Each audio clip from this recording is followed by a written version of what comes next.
wasn't sure whether to do this video, but this isn't a video which you probably are hoping for, because looking at my journey and how I managed to do a marathon in that time frame of 4 hours and a half is clearly not fathomed, because I didn't follow the regular rules to do when it comes to a marathon. And I think when people give advice and running and stuff, there's like the basic advice, which is cool and everything, but I think it's very individualized, like when it comes to running and stuff, and kind of like what kind of your ability is. Like there's so much you can do, but sometimes you can, like for example, the winner who did the one who broke the record in London, he said all he had for breakfast was literally 2 slices of toast, and that was it. So it's kind of like, it's very kind of, with running, it's not like a one shoe fits all kind of thing, but I thought I'd just share it with you anyway. So, as I said, I did the marathon in 4 hours and a half. When it came to training, I didn't do any app because I really couldn't be bothered with that. When it came to training, I didn't do as much training as I liked to, because I was struggling with fatigue at the time. So it was like trying to get myself to actually run was kind of a bit hard. So I would say I fully started training, I want to say like 2 months. I didn't do the obvious one where people say they build up to like 5 runs a week. The maximum runs I did a week was 3, but most of the time it was like 2 runs a week. So you know what I mean? So if you look at that and look at other people when they do videos and training and stuff, clearly I'm just someone who's kind of blessed with the ability to have endurance when it comes to running.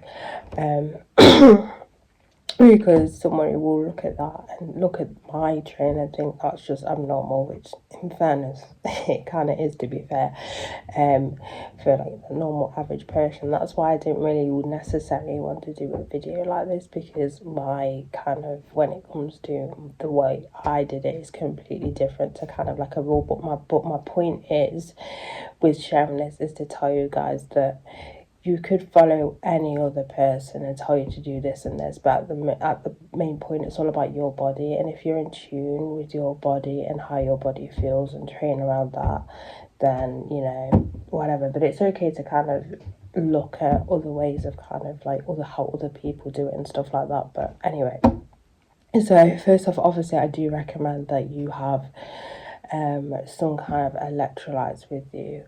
I can't remember the name of the electrolyte I had. I'll insert the name of it.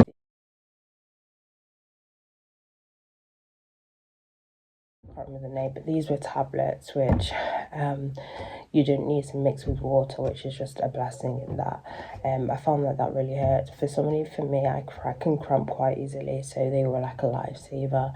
And then I obviously had my what do you call them again?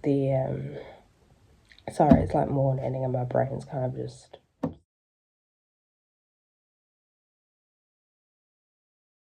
still waking up. Carb, what are they called again? You know what I mean? You know what I mean when I say they carb, what's it things? Why is my brain not working today? You know, the ones that a lot of people have, the carb strip juice things, whatever. So I had them as well. I do recommend that you have them as well. So, and water, plenty of water as well, especially before, because the waiting time as well, you're gonna get thirsty as well. So I was so glad that I decided in the end to bring my bottle with me while I was waiting and everything, because I was getting thirsty. I remember someone asking for water, if there's any water, and obviously they're not going to provide water like at the waiting area and stuff. So do bear that in mind, to always have water with you anyway to start while you're waiting and stuff. But yeah, that's basically it really. So my training was a little bit poor. All this is why I say that it's only Jesus for me that got me to the finish line. As a believer in Christ, literally that's all I was doing, was just like praying to God in my head, to get me through this, because I started the last 15k was really hard, and I didn't really have to push. And that's basically it, to be fair. Like, I give all the glory to Jesus, but I know some people may be interested in how I actually got it, but honestly, this is the way I trained. The way I didn't even really carb load, to be fair. I did a little bit of carb loading like the day before, 2 days before, but I didn't really over carb or anything like that. I mean, I eat plenty of carbs anyway, so I suppose I didn't necessarily need to anyway. But as I said, the way I trained is a little bit abnormal. The way I didn't really carb load, that kind of thing. My training wasn't as consistent as I would like to, but as I said, I was kind of struggling a little bit.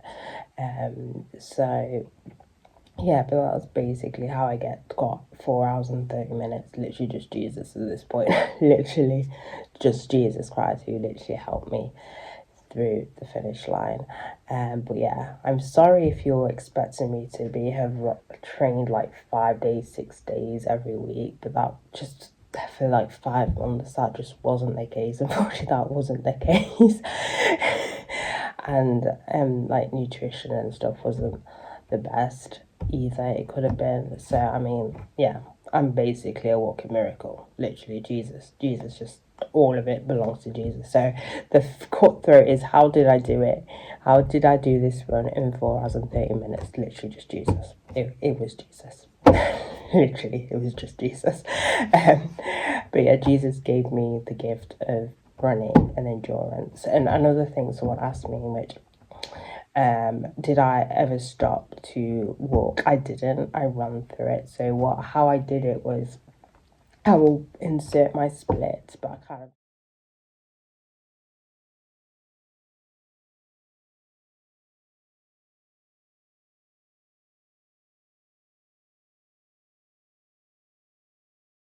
kind of the way it looked, which I didn't necessarily plan, was I started off slow, then speeded it up, then slowed down again, then speed up again. Then it was like that kind of rhythm of how I actually kind of did it and stuff. But if I was struggling a bit, I just slowed down a little bit.